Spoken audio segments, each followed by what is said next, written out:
Hello friends, എല്ലാവർക്കും tense tech ബ്ലോഗിലേക്ക് ഒരിക്കൽ കൂടി സ്വാഗതം. അപ്പോൾ ഇന്ന് നമ്മൾ ചെയ്യുന്നത് PSC ബുള്ളറ്റിൽ വന്നിട്ടുള്ള ഒരു ക്വസ്റ്റ്യൻ പേപ്പറാണ്. റീസെൻ്റ്ലി ഇപ്പോൾ അടുത്ത് വന്നിട്ടുള്ള ഒരു ക്വസ്റ്റ്യൻ പേപ്പറാണ്. കൂടുതലും ഇതിൽ കറണ്ട് അഫെയർസ് ആൻഡ് കുറച്ച് കറണ്ട് അഫെയർസ് റിലേറ്റഡ് GKയും കൂടിയാണ് ഉൾക്കൊള്ളിച്ചിട്ടുള്ളത്. ഓക്കെ, അപ്പോൾ നമുക്ക് ആ ഒരു ക്വസ്റ്റ്യൻ പേപ്പർ ആൻസർ ചെയ്ത് നോക്കിയാൽ. First question, the race of my life is the book written by. Race of my life എന്നുള്ള പുസ്തകം ആരുടേതാണ് എന്നാണ് ക്വസ്റ്റ്യൻ. മിൽഖ സിംഗിൻ്റേതാണ്. ആരുടേതാണ്? മിൽഖ സിംഗിൻ്റേതാണ് റേസ് ഓഫ് മൈ ലൈഫ് എന്നുള്ള പുസ്തകം. Next question, The first COVID-19 vaccine developed in India. The first COVID-19 vaccine developed in India ഏതാണ്? കോവാക്സിൻ ആണ് ഫസ്റ്റ് COVID-19 വാക്സിൻ ഇന്ത്യയിൽ ഡെവലപ്പ് ചെയ്ത ഫസ്റ്റ് COVID-19 വാക്സിൻ. ഈ ഇന്ത്യയിലെ വാക്സിൻ ഡെവലപ്പ് ചെയ്തത് ICMR. എന്താണ്? ICMR, അതായത് Indian council of medical research. Indian council of medical റിസർച്ചും NIV, national institute of virology, ഈ രണ്ട് ഇൻസ്റ്റിറ്റ്യൂഷൻസിൽ ഈ രണ്ട് റിസർച്ച് സെൻറ്റേഴ്സാണ് ഈ കോവാക്സിൻ എന്ന് പറഞ്ഞ വാക്സിൻ ഡെവലപ്പ് ചെയ്തിരിക്കുന്നത്. ഏതൊക്കെയാണ്? ICMR, Indian council of medical research, and national institute of virology. National institute of virology എവിടെയാണ് സ്ഥിതി ചെയ്യുന്നത്? പൂനെയിലാണ്. ICMR എവിടെയാണ്? ന്യൂഡൽഹിയിലാണ്. ഓക്കെ, കിട്ടിയോ? എന്തൊക്കെയാണ് പറഞ്ഞത്?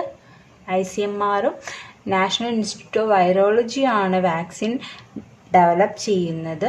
ഇത് ICMRൻ്റെ ഹെഡ് ക്വാർട്ടേഴ്സ് ന്യൂഡൽഹിയും NIV ഉള്ളത് പൂനെയിലുമാണ്. ഓക്കെ, കിട്ടിയോ?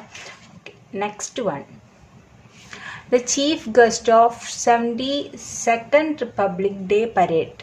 അതായത് 72nd റിപ്പബ്ലിക് ഡേ ആയിരുന്നു നമ്മുടെ 2021 ആഘോഷിച്ചത്. എത്രാമത്തെ? 72ാമത്തെ. ആ 72ാമത്തെ റിപ്പബ്ലിക് ഡേ പരേഡിലെ ഇന്ത്യയുടെ ചീഫ് ഗസ്റ്റ് ആരായിരുന്നു എന്നാണ് ക്വസ്റ്റ്യൻ. 72nd റിപ്പബ്ലിക് ഡേ പരേഡിന് ചീഫ് ഗസ്റ്റ് ആയിട്ട് UK പ്രൈം മിനിസ്റ്റർ ആയിരുന്ന ബോറിസ് ജോൺസണെ ഇൻവൈറ്റ് ചെയ്തിരുന്നു 2020. പക്ഷേ ഈ ഒരു കോവിഡ് പാൻഡമിക് ഒക്കെ ആയത് കാരണം, ആ ഒരു റീസൺ കാരണം അദ്ദേഹത്തിന് വരാൻ കഴിയാതിരിക്കുകയും ഇത്തവണത്തെ റിപ്പബ്ലിക് ഡേ പരേഡ് ഒരു ഫോറിനർ ചീഫ് ഗസ്റ്റ് ഇല്ലാതെയാണ് നമ്മൾ ആഘോഷിച്ചത്. സോ അതിൻ്റെ answer is didn't have A chief guest ആണ്. എന്താണ് answer? Didn't have A chief guest. Okay, കിട്ടിയല്ലോ. അപ്പം next question, The first Malayalam movie released in online platform. The first Malayalam movie released in online platform നമുക്കറിയാം ഏതാണ്? സൂഫിയും സുജാതയുമാണ് അല്ലേ? First Malayalam movie released in online platform ഏതാണ്? സൂഫിയും സുജാതയുമാണ്. Okay, next one, which among the following is a cyber crime? Which among the following is a cyber crime? നമുക്ക് options നോക്കാം. എന്താണ്? Hacking, virus attack, both A and B, none of the above. എന്താണ്? ഹാക്കിങ്ങും virus അറ്റാക്കും എന്ത് തന്നെയാണ്? ഒരു cyber crime തന്നെയാണ് അല്ലേ? അപ്പോൾ answer option A and B, അതാണ് നമ്മുടെ ആൻസർ. കിട്ടിയില്ലോ. Next one is IT at School project was started in Kerala in the year. IT at School എന്നുള്ള പ്രൊജക്റ്റ് കേരളത്തിൽ എന്നാണ് സ്റ്റാർട്ട് ചെയ്തത് എന്നാണ് ക്വസ്റ്റ്യൻ.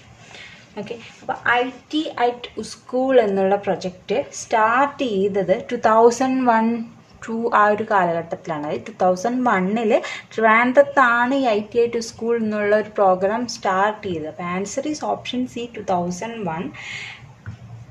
പിന്നീട് ഈ ഒരു programme IT at School 2001 form ചെയ്ത IT at School എന്നുള്ള ഒരു പ്രോഗ്രാം 2017 ഓഗസ്റ്റിലെ വേറൊരു പേരിലേക്ക് ട്രാൻസ്ഫോം ചെയ്തു. ആ പേരാണ് കൈറ്റ്. കൈറ്റ് എന്നുള്ളതിൻ്റെ ഫുൾ ഫോം എന്താണ്? കൈറ്റ് എന്നതിൻ്റെ ഫുൾ ഫോം എന്താണ്? കൈറ്റ് എന്ന് വെച്ചാൽ Kerala infrastructure and technology for education. എന്താണ് കൈറ്റിൻ്റെ full form? Kerala infrastructure and technology for and technology. എന്തിന്? For education. അതാണ് എന്തിൻ്റെ ഫുൾ ഫോം? കൈറ്റിൻ്റെ ഫുൾ ഫോം. എന്താണ് ഫുൾ ഫോം ആയിരുന്നത്? Kerala infrastructure and technology for education എന്നുള്ളതാണ് കൈറ്റിൻ്റെ ഫുൾ ഫോം ആയിട്ട് വരുന്നത്. കിട്ടിയല്ലോ? ഓക്കെ. അപ്പോൾ ഈ കൈറ്റ് എന്താ നമ്മൾ പറഞ്ഞത്? കൈറ്റ് എന്നുള്ളത് ITA ടു സ്കൂൾ എന്നുള്ള പ്രോഗ്രാമിൻ്റെ 2001 തിരുവനന്തപുരത്ത് സ്റ്റാർട്ട് ചെയ്ത ITA ടു സ്കൂൾ എന്നുള്ള പ്രോഗ്രാമിൻ്റെ ട്രാൻസ്ഫോംഡ് വേർഷനാണ്. എന്നാണ് ട്രാൻസ്ഫോം ചെയ്തത്? In 2017 August. കൈറ്റിൻ്റെ ഫുൾ ഫോം എന്താണ്? Kerala infrastructure technology and education, technology for education. കിട്ടിയല്ലോ? ഈ KITE is the first SPV company of the Education Department of Kerala. First SPV company of the education department of Kerala എന്നറിയപ്പെടുന്നത് കൈറ്റാണ്. എന്താണ് SPV എന്നുള്ളത്? എന്താണ് SPV എന്ന് വിചാരിച്ചാൽ സ്പെഷ്യൽ പർപ്പസ് വെഹിക്കിളാണ്. സ്പെഷ്യൽ പർപ്പസ് വെഹിക്കിൾ എന്നതാണ് SPVയുടെ ഫുൾ ഫോം ആയിട്ട് വരുന്നത്. അപ്പോൾ ഈ സ്പെഷ്യൽ പർപ്പസ് വെഹിക്കിളായിട്ട് കേരള എഡ്യൂക്കേഷൻ ഡിപ്പാർട്ട്മെൻറ്റിൻ്റെ ഫസ്റ്റ് കമ്പനിയാണ് ഏത്? കൈറ്റ് എന്നുള്ളത്. കിട്ടിയില്ല? ഓക്കെ. ഇനി നമുക്ക് നെക്സ്റ്റ് ക്വസ്റ്റ്യൻ പോവാം. The first Indian gymnastic in Olympics to attempt the Prodonova, which is called the vault of death due to its high level difficulty and likelihood of injury. 2016 Rio ഒളിമ്പിക്സിൽ നമ്മുടെ ഇന്ത്യയിൽ നിന്നുള്ളൊരു gymnastic ഈ പ്രൊഡോനോവ അല്ലെങ്കിൽ volt of death എന്നറിയപ്പെടുന്ന ആ ഒരു difficult move കാണിക്കുകയുണ്ടായി. ആ ജിംനാസ്റ്റിക് ആരാണ് എന്നാണ് ക്വസ്റ്റ്യൻ. ആരാണ്? അതാണ് ഈ വ്യക്തി. ഈ വ്യക്തിയുടെ പേരെന്താണ്? ദീപ കർമാക്കർ. ആരാണ്? ദീപ കർമാക്കർ. കിട്ടിയോ? ഓക്കെ. അപ്പം നെക്സ്റ്റ് ക്വസ്റ്റ്യൻ നോക്കാം. ഇനി Nobel prize for 2020 for the peace was awarded to. 2020 Nobel peace prize ആർക്കാണ് കിട്ടിയത് എന്നാണ് question. Answer is world food programme. World food പ്രോഗ്രാമിനാണ് 2020 പീസ് പ്രൈസ് കിട്ടിയത്. ആർക്കാണ്? വേൾഡ് ഫുഡ് പ്രോഗ്രാമിന്. Okay. Next question. The university which ranked first among all central universities in 2020 as per the ranking released by Ministry of Education in India. Ministry of Education publish ചെയ്തതനുസരിച്ച് ഏറ്റവും ടോപ്പായിട്ടുള്ള യൂണിവേഴ്സിറ്റിയായി തിരഞ്ഞെടുക്കപ്പെട്ടത്, central യൂണിവേഴ്സിറ്റീസിൽ ഏതൊരു യൂണിവേഴ്സിറ്റിയാണ് ഏറ്റവും ടോപ്പായി തിരഞ്ഞെടുക്കപ്പെട്ടത് എന്നാണ് question. Answer is Jamia Millia Islamia university. Jamia Millia Islamia യൂണിവേഴ്സിറ്റിയാണ് 2020 ഏറ്റവും ടോപ്പ് സെൻട്രൽ യൂണിവേഴ്സിറ്റി ആയിട്ട് തിരഞ്ഞെടുത്തത്. കിട്ടിയല്ലോ? Okay. Next one. Which player is known by the nickname Chikku? Which player is known by the nickname Chikku എന്നാണ് ക്വസ്റ്റ്യൻ. നമുക്ക് അറിയാവുന്നതായിരിക്കും, വിരാട് കോഹ്ലി അല്ലേ? ഓക്കെ. പിന്നെ next one. In which generation of computers IC chips are used? In which generation of computers IC chips are used എന്നാണ് question. ഏതാണ് answer? നമുക്ക് ആദ്യം അതിൻ്റെ ഓർഡർ ഒന്ന് നോക്കിയാലോ. ഫസ്റ്റ് ജനറേഷൻ കമ്പ്യൂട്ടേഴ്സ് എന്താ യൂസ് ചെയ്തിരുന്നത്? ഫസ്റ്റ് ജനറേഷൻ കമ്പ്യൂട്ടേഴ്സ് യൂസ് ചെയ്തിരുന്നത് വാക്വം ട്യൂബ്സ് ആണ്. ഫസ്റ്റ് ജനറേഷൻ കമ്പ്യൂട്ടേഴ്സ് എന്താ യൂസ് ചെയ്തിരുന്നത്? Vacuum tubes. സെക്കൻഡ് ജനറേഷൻ ആകുമ്പോഴേക്കും അവർ യൂസ് ചെയ്തിരുന്ന ബേസിക് യൂണിറ്റ് എന്നുള്ളത് ട്രാൻസിസ്റ്റേഴ്സ് ആയിട്ട് മാറി. സെക്കൻഡ് ജനറേഷൻ ആകുമ്പോഴേക്കും എന്തായി? ട്രാൻസിസ്റ്റേഴ്സായി മാറി. തേർഡ് ജനറേഷൻ ആകുമ്പോഴേക്കും ഈ ട്രാൻസിസ്റ്റർ കുറച്ചും കൂടി ഡെവലപ്ഡ് ആയിട്ട് IC ചിപ്സ് ആയിട്ട് മാറി. അതായത് കുറേ ട്രാൻസിസ്റ്റേഴ്സും റെസിസ്റ്റേഴ്സും കപ്പാസിറ്റേഴ്സും അടങ്ങിയിട്ടുള്ള ഒരു യൂണിറ്റ് ആയിട്ടുള്ള IC ചിപ്സ് ആയിട്ട് മാറി. ഫോർത്ത് ജനറേഷൻ ആകുമ്പോഴേക്കും ഇതെന്തായി? കുറേ IC ചിപ്സ് അടങ്ങിയിട്ടുള്ള ഒരു കോമ്പിനേഷനായ മൈക്രോ പ്രൊസസ്സേഴ്സ് ആയിട്ട് മാറി. എന്താ അതിൻ്റെ പേര്? മൈക്രോ പ്രൊസസ്സേഴ്സ് ആയിട്ട് മാറി. കിട്ടിയല്ലോ? അപ്പോൾ അതാണ് ഓരോ ജനറേഷനും. അപ്പോൾ നമ്മുടെ ക്വസ്റ്റ്യനിൽ എന്താണ് ചോദിച്ചിരിക്കുന്നത്? First generation computer, in which generation of computers the IC chips are use? IC chips use ചെയ്യുന്നത് അപ്പോൾ ഏത് ജനറേഷനാണ്? Third generation. കിട്ടിയല്ലോ? Yes. Next one, OMR stands for. OMRൻ്റെ ഫുൾ ഫോം എന്താ? Optical mark reader. നമുക്ക് അധികം കൺഫ്യൂഷൻ അറിയേണ്ട കാര്യമില്ല, നമുക്കറിയാം optical mark reader. Next one, national computer security day. National computer security day എന്നാണ് എന്നുള്ളതാണ് next question. It is on November 30. എന്നാണ് നാഷണൽ കമ്പ്യൂട്ടർ സെക്യൂരിറ്റി ഡേ വരുന്നത്? November 30ലാണ്. 30. ഓക്കെ. അന്നാണ് നമ്മൾ എന്തായിട്ട് ആചരിക്കുന്നത്?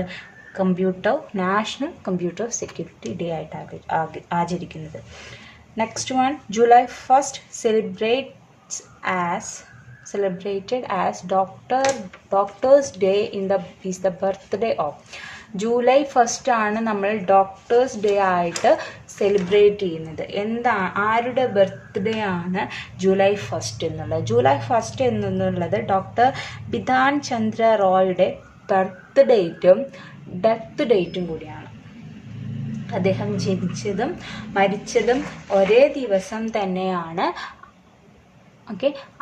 അദ്ദേഹം പ്രശസ്തനും പ്രഗത്ഭനുമായൊരു ഡോക്ടറായിരുന്നു. ആ ഒരു ഡോക്ടറുടെ ഓർമ്മയിലാണ് ഡോക്ടേഴ്സ് ഡേ ആയിട്ട് July 1st ആചരിക്കുന്നത്. എന്താണ് ഡോക്ടറുടെ പേര്?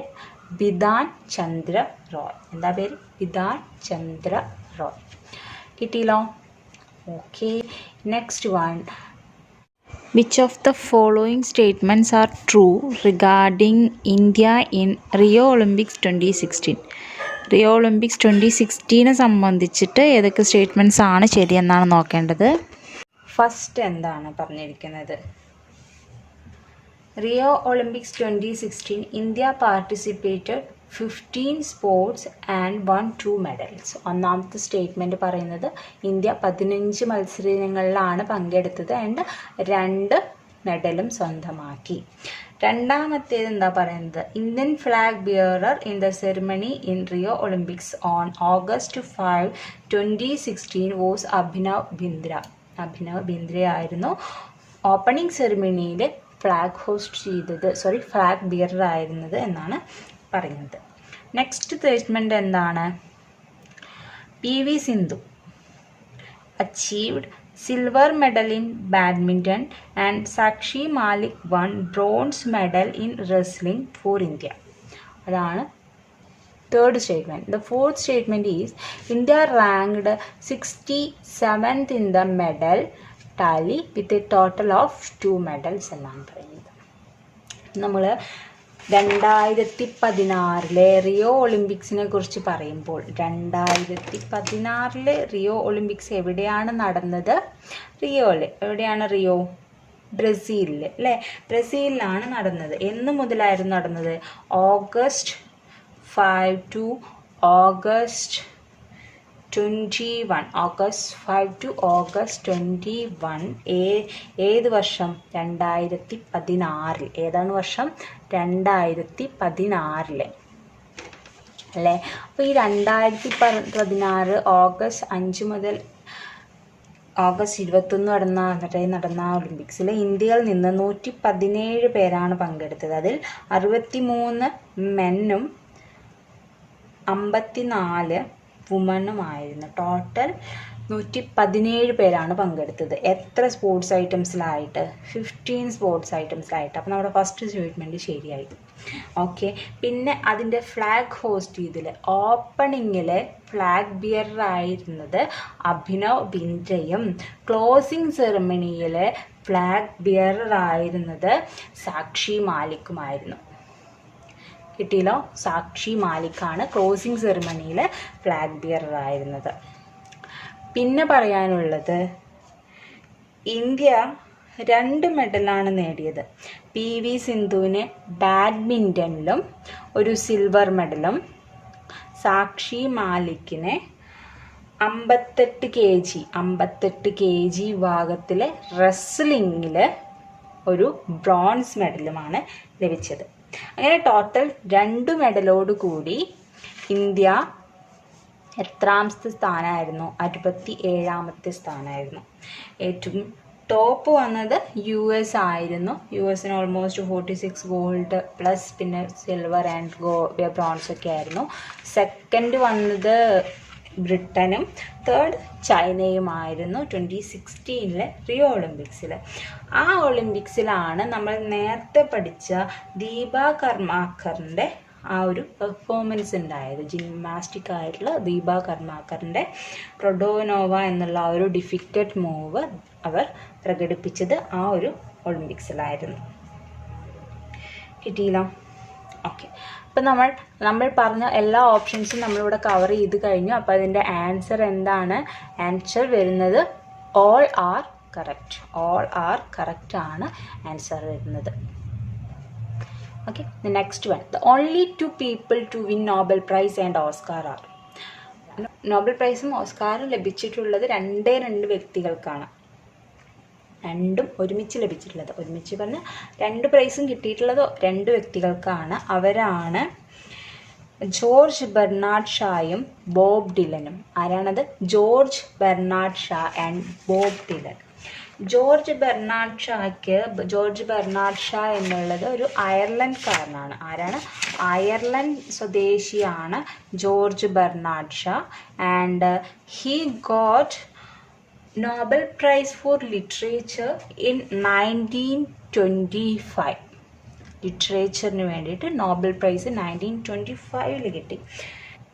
ഓസ്കാർ ലഭിച്ചത് 1938 ഓസ്കാർ ലഭിച്ചത്. 3 കാറ്റഗറി ആയിട്ടാണ് കിട്ടിയത്. ബെസ്റ്റ് സ്ക്രീൻ പ്ലേ, പിന്നെന്താ best literature and best specials ആയിട്ടാണ്. അങ്ങനെ കുറച്ച് കാര്യങ്ങളൊക്കെ ഒരുമിച്ചിട്ടാണ് 1938 അദ്ദേഹത്തിന് ഓസ്കാർ കിട്ടിയത്. അപ്പോൾ 2 വർഷമാണ്. 1925 നോബലും 1938 ഓസ്കാറിന് ലഭിച്ചത് ആർക്കാണ്? George Bernard ഷായ്ക്കാണ്.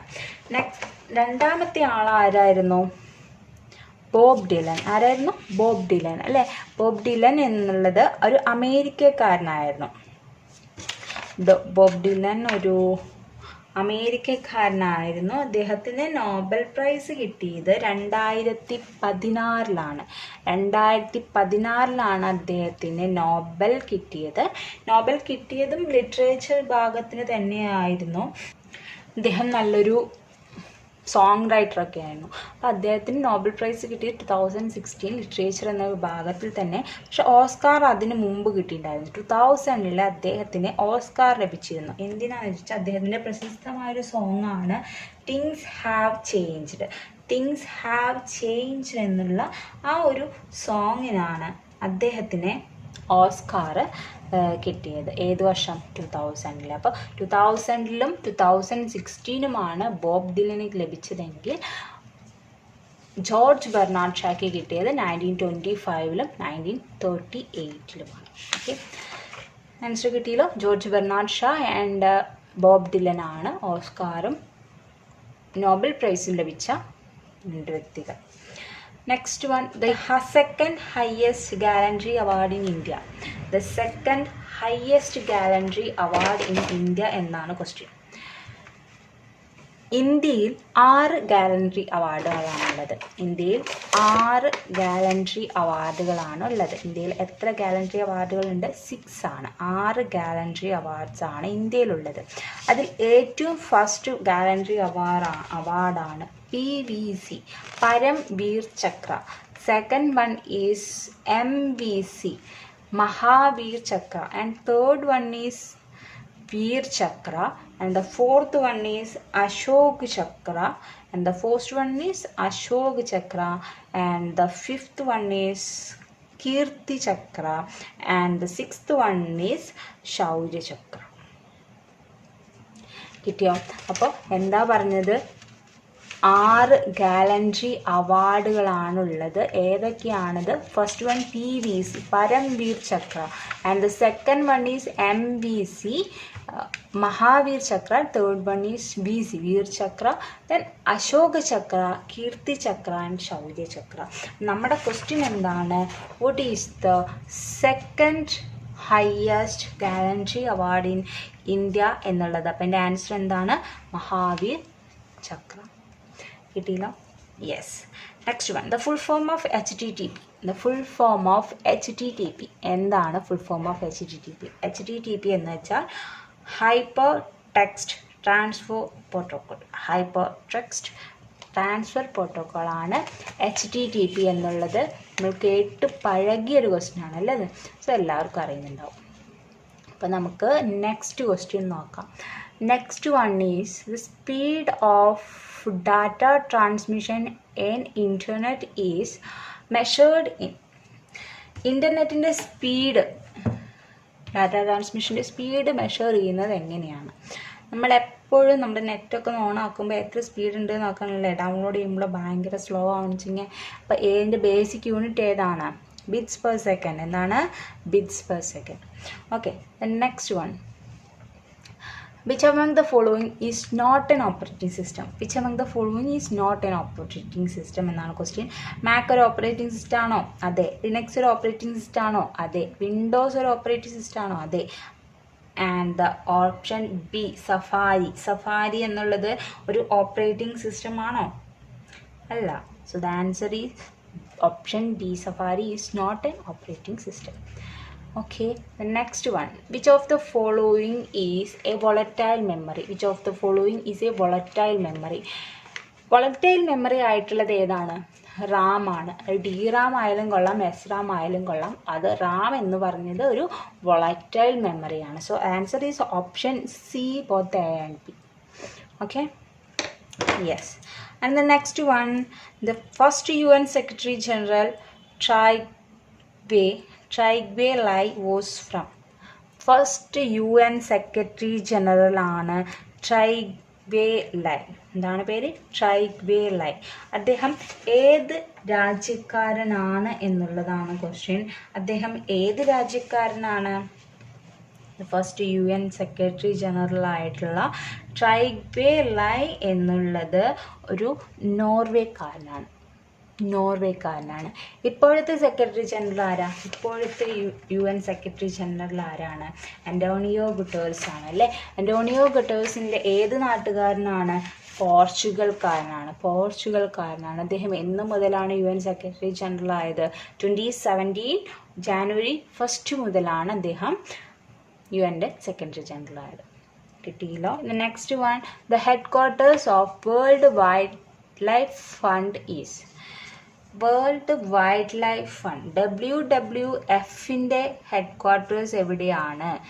Option A, Gland, സ്വിറ്റ്സർലാൻഡിലെ ഗ്ലാൻഡിലാണ് WWFൻ്റെ ഹെഡ് ക്വാർട്ടേഴ്സ് ഉള്ളത്. ഓക്കെ, ഈ ഓർഗനൈസേഷൻസൊക്കെ ഇമ്പോർട്ടൻ്റ് ആണ് കേട്ടോ. അപ്പോൾ എല്ലാം നോട്ട് ചെയ്ത് പഠിക്കേണ്ടി വരും. ഇതൊന്നും എന്തായാലും കുറച്ച് ട്രീറ്റും ഇയേഴ്സും ഒക്കെ ഇമ്പോർട്ടൻ്റ് ആണ്. അപ്പോൾ അത് നമ്മൾ നോട്ട് ചെയ്ത് പഠിക്കണം. Next one, the study of dreams is called. Study of dreams. എന്താണ് സ്റ്റഡി ഓഫ് ഡ്രീംസ്? ഒനീറിയോളജി. എന്താണ് പേര്? ഒനീറോളജി ആണ് സ്റ്റഡി ഓഫ് ഡ്രീംസ്. നമുക്ക് അറിയണ പേരല്ലേ? അടുത്തൊരു ഷോപ്പിൻ്റെ പേരായിരുന്നു ഒനീറോ. അതിൻ്റെ ഒനീറോളജി എന്ന് വെച്ചത് എന്താണ്? സ്റ്റഡി ഓഫ് ഡ്രീംസ് ആണ്. Okay, next one, the number of players in a kho kho team. Number of players in a kho kho team. എത്ര പേരാണ് ഒരു കൊക്കോ ടീമിലുള്ളത്? 11 പേരാണ്. ഓരോ ടീമിലും 11 പേരായിട്ടാണ് കൊക്കോ കളിക്കുന്നത്. ഓക്കെ, നെക്സ്റ്റ് ഒരു പാർട്ട് നമുക്ക് 2 പാർട്ടായിട്ട് ചെയ്യാം. ഇനിയൊരു 25 ക്വസ്റ്റ്യൻ നമ്മൾ കവർ ചെയ്ത് നെക്സ്റ്റ് 25 ക്വസ്റ്റ്യൻസ് നമുക്ക് അടുത്ത ക്ലാസ്സിൽ കവർ ചെയ്യാം. ഓക്കെ, അടുത്ത പാർട്ടായിട്ട് ചെയ്യാം. ഹോപ്പ് അപ്പോൾ യൂസ്ഫുൾ ആയെന്ന് തന്നെ കരുതട്ടെ. യൂസ്ഫുൾ ആണെങ്കിൽ please like, comment, share and study well. Okay, thank you.